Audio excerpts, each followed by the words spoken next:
Thank you, Dave. Washington, Indiana receives a big gift from the state to fix a smelly and dirty problem. The state awards $9 million to improve the city's sewers. News 10's Dan Klein reports the money should limit the cost to the environment and to city residents.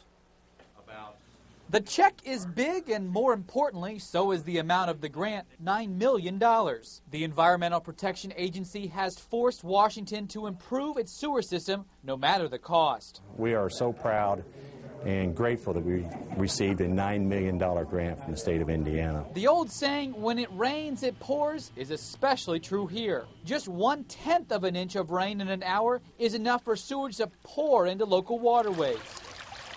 As it stands now, raw sewage combined with rainwater flows down here at Hawkins Creek about 80 times a year, depending on the amount of storms.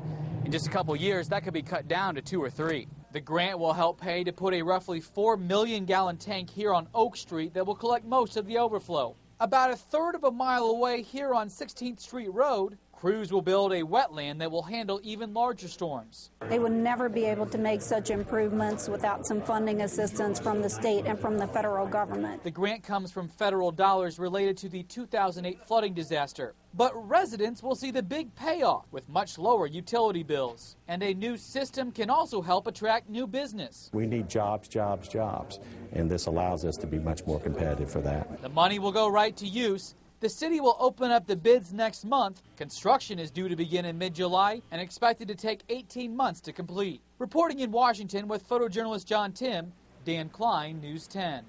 The grant will fund more than 1/3 of the project's cost. The city is getting about $15 million from the state in low-interest loans to pay for the rest.